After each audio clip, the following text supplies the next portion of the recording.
Budget Roman coin collectors, lend me your ears, because I've got some sweet coins for you today. So recently I've been looking into reinforcing my 3rd century crisis set, which, as many of you will know, is probably one of the most affordable niches of Roman imperial coins you can get. I was particularly interested in acquiring coins of certain mints I still didn't have. That's one of the fascinating things about 3rd century coinage. Due to the political instability of the time, different mints were established at different points of the empire. There's actually lots of reasons for that phenomena. Probably the main one is logistics. The army ballooned in size at that time, so there had to be mints close to the troops so everyone could be paid. One could say this was maybe also a symptom of a decaying economy and a decaying infrastructure, the road network. So maybe the transportation of so much silver back and forth was considered dangerous or impractical. So mints and actual treasuries in other areas became more adequate. Mintage and transport of coins became more local. And of course, there was the issue of political instability, which was the thing that marked the 3rd century, because all of a sudden there could be a new usurper. The current emperor had to fight, and that emperor couldn't risk this usurper taking one of the few cities that had a mint. That was the quickest way to see yourself without the access of a mint, without the access to money to pay your troops, and if you couldn't pay your soldiers, well, they were much more likely to just defect to the usurper and stab you. So yeah, there were plenty of reasons to decentralize coin production. So how about we take a look at the coins? And we start with 2 coins of a Roman empress. So many of you probably have a few coins of Emperor Gallienus in your collection. If for nothing, just for the sheer number of coins on the market, the affordability of his coins. What many of you might not know is that during his 13-year-long reign, that's a fairly long reign for a 3rd century emperor, he also issued coins in the name of his wife, Empress Salonina. And she often gets neglected by collectors, which I think it's just criminal. So just like her husband, she had coins made in many different mints, each with their unique portrait style, and her coins pass an entirely different message compared to those of Gallienus. So, as this first example, that's a coin from the city of Viminacium. That's a name you don't hear very often. The city is located on what is modern-day Serbia. That's one of the rarest mints for Gallienus and Salonina. It only issued coins for a short period between 253 and 257 AD. Before the mint was eventually closed and the staff was relocated to Colonia Agrippinensium on what is modern-day Western Germany. And as you can see, the mint produced coins in pretty decent silver. Well, Bilan mostly. That's what we're talking about here. This coin has 20-25% silver at most in its alloy. The mid-3rd century was a very tough time economically for the empire, so inflation and just the reduction of silver content on coins with the objective of striking more coins to pay for the troops with less silver was just a rampant phenomenon. Still, compared to what the typical coins of Salonina look like, the tiny little coppery things struck in the 260s, this one, made in the previous decade, still looks pretty decent and it still has a silvery appearance. The design is quite straightforward. We have the bust of Salonina looking right.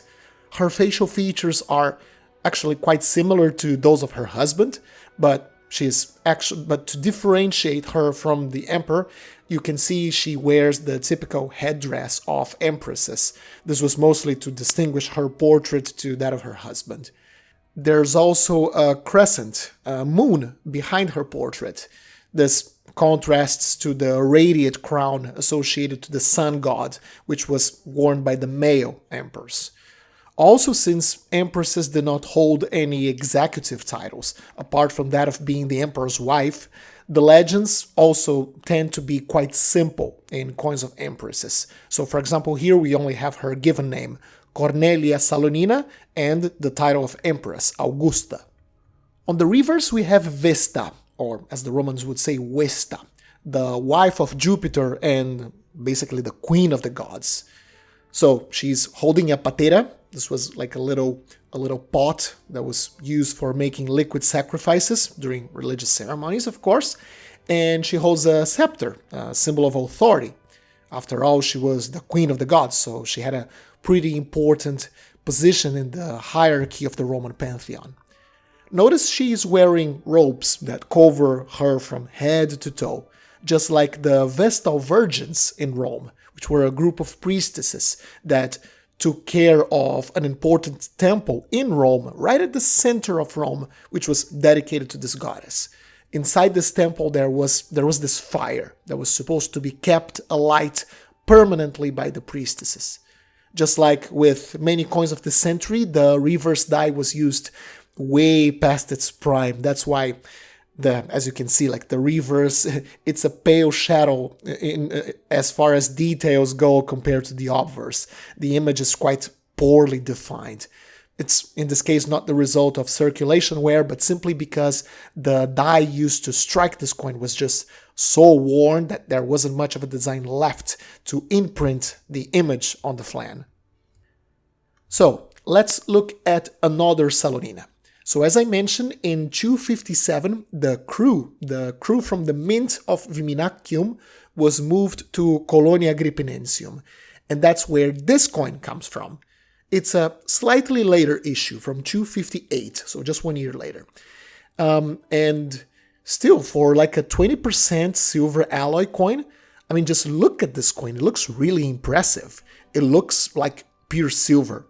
I think that coin is even better than the previous coin. So the pieces from Colonia have, from what I think they have the best metal appearance out of all of the mints that operated in this period, especially if you compare them to places like Rome or Antioch that focused more on quantity of coins issued rather than the quality of each piece. I suspect this focus on quality comes from the fact that this mint was located at a place where there was a lot of military presence. After all, it was a mint located at the Germanic frontier. So it's probably one of those mints that operated almost exclusively to just pay troops. And as the 3rd century was a time for usurpations and civil wars every couple of years, and things were very chaotic, probably there must have been a direct instruction from the emperor to the staff of the mint to issue the coins right next to this base with the best alloy they could make, or at least with the best appearance that they could achieve, because, well, this way the troops would be receiving good-looking coins that looked like they were made out of proper silver, and this way they would be happy with the emperor.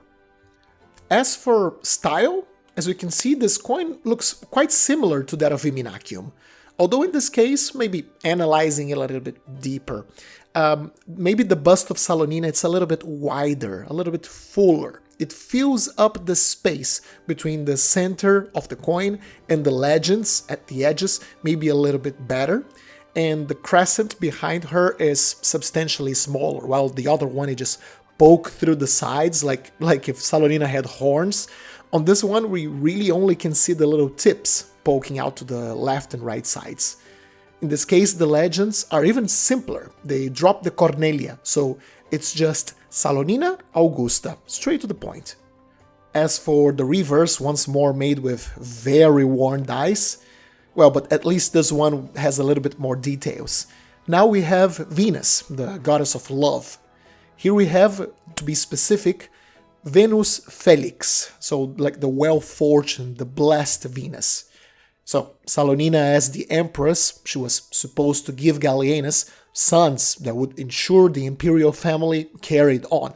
So here we have Venus sitting on her throne, obviously an analogy of Salonina being a personification of the goddess, and she holds an apple on her hand, so a symbol of fertility for the Romans. To her left, there's a small child he's like stretching, he's on his toes, reaching out to Venus. This most likely represents her two sons, Valerian II and Saloninus.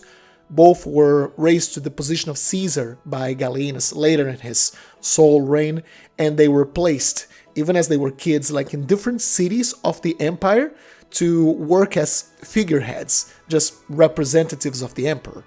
And they were, of course, taken care by advisors of the emperors. They were both too young to hold any kind of office, which just shows how desperate and sad the situation was at that time.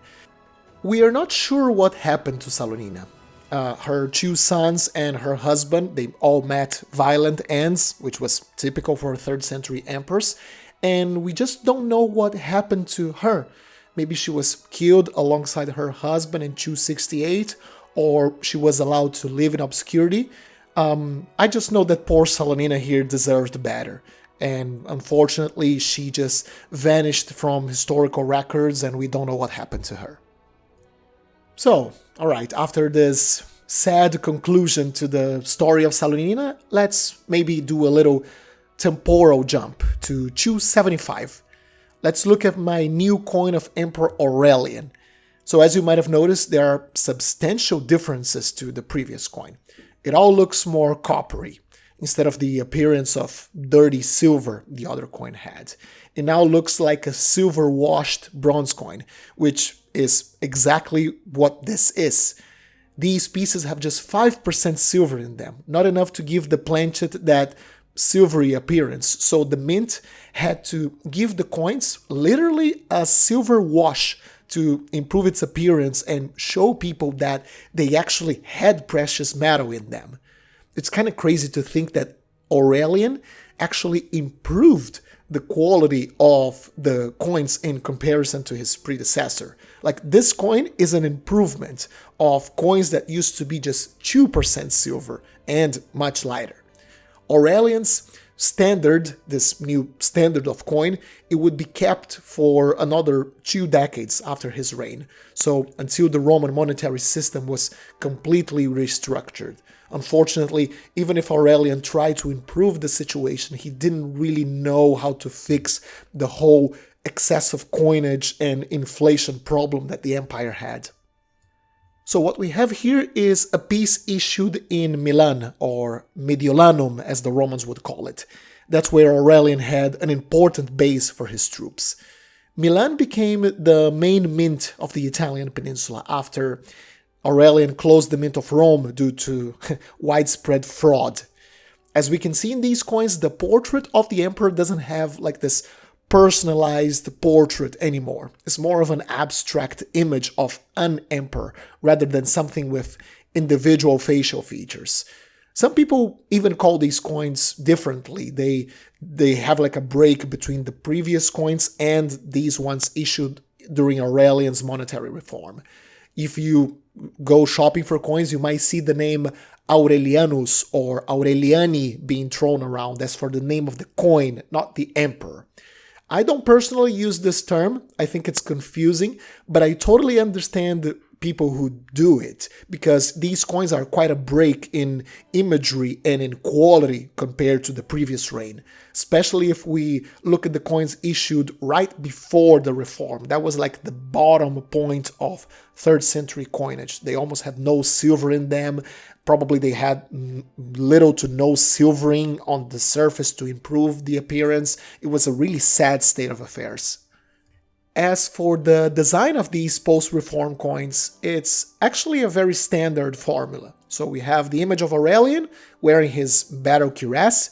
You can even see the little dots of his chainmail right at the very bottom of his bust. Also, a very long neck. I don't know what the die engraver was thinking here. I'm pretty sure Aurelian was not a giraffe. We can see he still wears his radiate crown to show this coin was still worth 2 denarii. And the legends are pretty straightforward. Aurelianus Augustus. There are some interesting variations on the legends and some issues with some unusual new titles like Dominus, which meant Lord, which show us just how the Roman state was becoming more and more authoritarian at that time, but these tend to be a little bit rare. What we have here is just a common variety with the short legends. On the reverse, that's a cool reverse, we have the sun god. Aurelian was a huge sun worshipper. He dedicated this massive temple to Sol Invictus, the unconquered sun as they called it, right at the center of Rome during his very successful reign. And people saw how successful he was, and many converted to this pseudo-monotheistic sun-worshipping religion, because they only followed the sun god. They considered this god as the unification of all other gods of the Roman pantheon. It was a different way of seeing deities. It's understandable that so many people converted. If Aurelian was just so successful reunifying the empire, which was split in 3 during his reign, and he just managed to so quickly put things in order, many must have thought he was probably right in his choice of deity. After all, everything was going very well for him. Sol was backing him up, probably. So, anyways, here we have Sol, the sun god, saluting us with his right hand. On his left hand, he holds a globe, a sign of his dominion over the world, and to his feet, we have a small captive with his hands tied to his back. I like how we can clearly see, if we pay attention to the captive, he wears some sort of hat, like a cap. That's a typical Eastern hat. When this coin was issued, Aurelian had just re-annexed the eastern provinces to the Central Empire after the usurpation of a woman called Zenobia, an Eastern queen. So that's probably like a little nod to the reincorporation of the East into the empire. Pretty interesting. Okay, so last coin of today, and we have good old Probus. I really enjoyed the coins of Probus. Lots of different bust types, lots of portraits made in lots of different mints all over the empire, so they had different styles. His coins have creative types of reverses that we've never seen previously. I mean, his coins are just really fun. This is one of Probus's last issues, probably struck between 280 and 282. And in this case, we have what is called a consular type of bust. Probus was a man of the army. He was, in fact, one of the main generals under Aurelian from the previous coin. However, Probus seemed to give much more attention to the Senate and the old republican institutions if compared to his predecessors. So he himself served as consul a few times. At a time, emperors just didn't really care about the position. And here we see him wearing the robes that consuls would typically use. This very well-decorated dress. It looks like a dress. So you see lots of little twirls, curves, dots, a little drawing of a laurel crown on his chest, and he holds a little scepter with an eagle at the tip. The eagle was, of course, the main symbol of Roman power. Every legion had a standard with an eagle. So here we can see he was giving like a nod to the Senate. He considered the Senate an entity to be respected. And of course we have some very simple legends. It was straight to the point. Probus Augustus, Emperor Probus. On the reverse we have once more the sun god. However, as I said, Probus was really creative with his coins. So instead of just showing the god, here we have this awesome scene of Sol riding his chariot across the sky. We can see him atop a platform on the right side of the image. He's a bit weakly struck, so it might be hard to see. You just focus on the right side of the coin. And he's riding a quadriga. That's a quadriga because there are 4 horses pulling the chariot. The legends read Sol Invicto, the unconquered sun, and at the very bottom there's a mint mark showing where this coin was made. It starts on the left side. We have a letter R, a little thunderbolt, and to the right a Greek letter gamma. This was the 3rd letter of the Greek alphabet, so it can also represent the number 3. This combination of symbols means this coin was struck at the R mint, that is Rome, and the gamma, meaning 3, means it was made at the 3rd workshop of the mint. Of course, being the capital, it was a pretty massive mint. So we had different workshops with different ovens and multiple minting crews. So these complicated mint marks were a way to control the quality of each individual workshop during production. All right, and here we have it. 4 new coins to the collection. Now I want to hear from you. Have you acquired any new coins to your set? Let us know in the comment section down below. All right, I hope you enjoyed this unboxing. Leave a like if you did, as it really helps the channel. Happy collecting, and I'll see you soon. Let me give a special thank you to all of my amazing channel members and Patreons for their generous support. This channel would not be the same without your help.